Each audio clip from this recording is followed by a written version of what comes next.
Hello friends, नमस्कार। मैं हूं अर्चना। Welcome to education.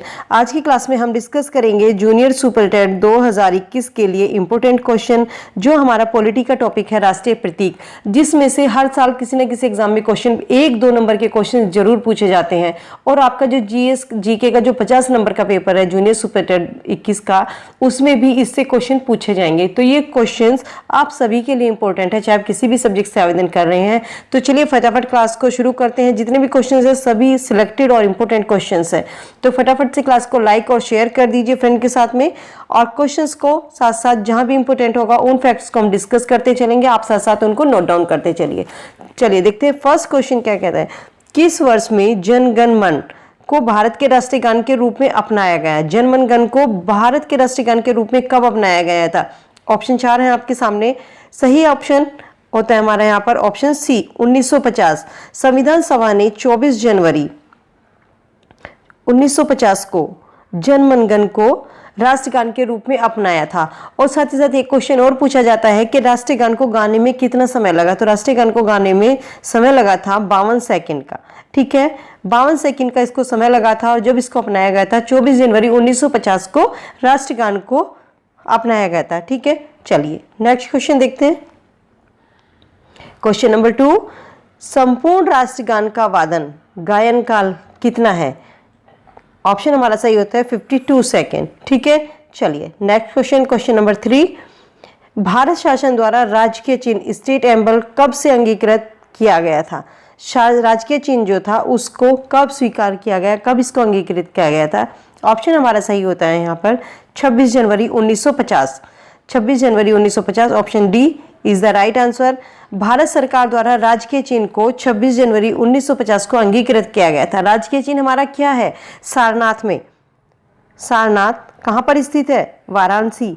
Sarnath Varanasi में स्थित है। सारनाथ स्थित अशोक के सिंह स्तंभ के जो शीर्षी अनुकृति है वो हमारा राजकीय चिन्ह है। ठीक है, चलिए क्वेश्चन नंबर 4, भारत के संविधान सभा ने राष्ट्रीय ध्वज को सर्वप्रथम कब स्वीकार किया?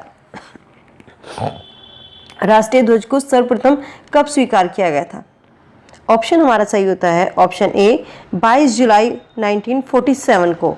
संविधान सभा ने का जब चौथा अधिवेशन हुआ था 14 जुलाई 1947 से 31 जुलाई 1947 तक चौथा अधिवेशन चला था। उस समय पर 22 जुलाई 1947 में भारत का राष्ट्रीय ध्वज को स्वीकार किया गया था। ठीक है, नोट डाउन करते चलिए। क्वेश्चन भी पूछा जाता है कि राष्ट्रीय ध्वज के बीच चक्र में कितनी तीलियां हैं? कितनी तीलियां फ्रेंड्स? 24 तीलियां हैं। तथा राष्ट्रीय ध्वज की लंबाई और चौड़ाई का अनुपात भी एग्जाम में पूछ लिया जाता है। कई बार एग्जाम में पूछा गया है। अगर लंबाई चौड़ाई का अनुपात पूछ लिया जाए तो 3:2। लेकिन याद रखिएगा, अगर लंबाई और चौड़ाई का अनुपात आपसे पूछ रहा है तो 3:2 होगा। और अगर आपसे पूछता है चौड़ाई और लंबाई का अनुपात, चौड़ाई और लंबाई का अनुपात, तो क्रमशः आपका होगा 2:3। अगर पूछता है लंबाई और चौड़ाई का अनुपात तो 3:2। ठीक है, इसमें बिल्कुल भी कंफ्यूज नहीं होना है। इंपॉर्टेंट क्वेश्चन है, कई बार एग्जाम में पूछा गया है। ठीक है, जितने भी क्वेश्चन है सभी सिलेक्टेड है। तो इसलिए इस फटाफट से क्लास को लाइक और शेयर करते चलिए फ्रेंड के साथ में। ठीक है फ्रेंड, और चैनल पे नए हैं तो चैनल को सब्सक्राइब कर लीजिए। देखिए इंपॉर्टेंट फैक्ट, भारत की संविधान सभा ने अपने चौथे अधिवेशन 14 जुलाई 1947 से 31 जुलाई 1947 तक चला था। तो 22 जुलाई 1947 को भारत का राष्ट्रीय ध्वज स्वीकार किया गया था। राष्ट्रीय ध्वज के बीच में चक्र में कितनी तीलियां होती है? 24 तीलियां होती हैं। और राष्ट्रीय ध्वज की चौड़ाई और लंबाई का अनुपात 2 है। ठीक है, एक बार फिर से बता देते हैं, लंबाई और चौड़ाई का अनुपात 2:3। चलिए अगले क्वेश्चन की तरफ बढ़ते हैं। क्वेश्चन नंबर 5, निम्न कथनों पर विचार कीजिए।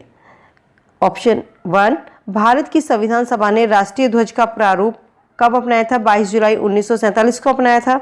ऑप्शन 2, राष्ट्रीय ध्वज के बीच चक्र में कितनी तीलियां हैं? 21 तीलियां हैं। ये ऑप्शन हमारा गलत होता है।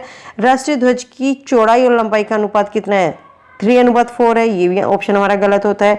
चौड़ाई और लंबाई का अनुपात अभी बताया था आपको 2:3। तो ऑप्शन हमारा केवल सही होता है 1। भारत की संविधान सभा ने राष्ट्रीय ध्वज का जो प्रारूप है उसको 22 जुलाई 1947 को अपनाया था। ठीक है, क्वेश्चन नंबर 6, भारत का राष्ट्रीय पशु भारत का राष्ट्रीय पशु, ऑप्शन हमारा सी सही होता है, सी बाघ।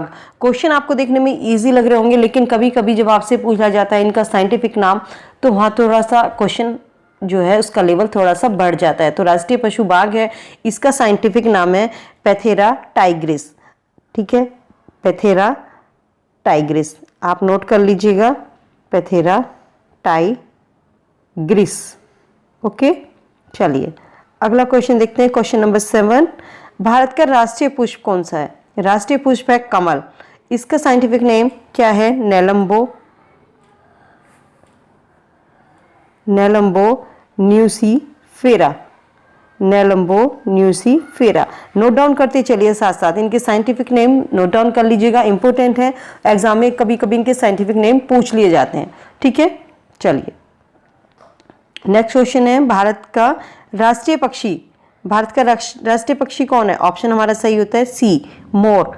राष्ट्रीय पक्षी मोर है और इसका वैज्ञानिक नाम है पावोक्रिस्टेटस। पावोक्रिस्टेटस मोर का वैज्ञानिक नाम है। ठीक है, भारत का राष्ट्रीय वृक्ष क्या है? बरगद है। राष्ट्रीय पुष्प कमल है और राष्ट्रीय फल आम है। और राष्ट्रीय वाक्य सत्यमेव जयते है, जो सारनाथ वाराणसी स्थित अशोक स्तंभ से लिया गया है। ठीक है, जो भी आपको बताया गया उसको नोट डाउन कर लीजिएगा। क्वेश्चन नंबर 9 देखते हैं, भारत का राष्ट्रीय पक्षी, भारत का राष्ट्रीय पक्षी, क्वेश्चन फिर से रिपीट हुआ है, मोर। ठीक है, चलिए अगला क्वेश्चन देखते हैं। क्वेश्चन नंबर 10, भारतीय राष्ट्रीय ध्वज में चक्र किसका प्रतीक होता है? चक्र किसका प्रतीक है? ऑप्शन हमारा सही होता है ऑप्शन बी, न्याय का। राष्ट्रीय ध्वज में जो सफेद पट्टी के बीच में नीले रंग का चक्र है, इसका प्रारूप कहाँ से? सारनाथ में अशोक के सिंह स्तंभ पर बने चक्र से लिया गया है। इसमें 24 तीलियां हैं जो कि न्याय का प्रतीक है। ठीक है, चलिए अगला क्वेश्चन देखते हैं। क्वेश्चन नंबर 11, भारत के राष्ट्रीय ध्वज में आरो की संख्या, आरो यानी कि तीलियों की संख्या कितनी है? ऑप्शन हमारा सही होता है बी, 24। ठीक है, चलिए नेक्स्ट क्वेश्चन देखते हैं। क्वेश्चन नंबर 12, राष्ट्रीय पंचांग के संबंध में कौन सा कथन सही है? भारतीय राष्ट्रीय पंचांग विक्रम संवत पर आधारित है। ऑप्शन गलत होता है, राष्ट्रीय पंचांग किस पर आधारित है? शक संवत पर आधारित है। ठीक है, शक संवत पर आधारित है। राष्ट्रीय पंचांग को 26 जनवरी 1950 को अपनाया गया था। गलत। राष्ट्रीय पंचांग को कब अपनाया गया था? इसको 22 मार्च 1957 को अपनाया गया था। ठीक है, चैत का जो पहला दिन होता है सामान्यतः वैसे तो 22 मार्च होता है, लेकिन अगर लीप वर्ष पड़ जाए, अधिवर्ष पड़ जाए तो 21 मार्च को चैत मास का पहला दिन। ठीक है, ये थे इंपॉर्टेंट क्वेश्चन राष्ट्रीय प्रतीक से, जो आपके 1-2 नंबर के क्वेश्चन इसमें से एग्जाम में पूछे जाते हैं। इस टॉपिक को आप तैयार कर लीजिएगा। मिलती हूँ फ्रेंड नए टॉपिक में। वीडियो अगर अच्छी लगी हो तो फ्रेंड के साथ में शेयर कर दीजिएगा, लाइक कीजिएगा वीडियो को। चैनल पर नए हैं तो चैनल को सब्सक्राइब कर लीजिएगा। मिलती हूँ नई वीडियो में, तब तक के लिए bye bye. Be happy, be safe.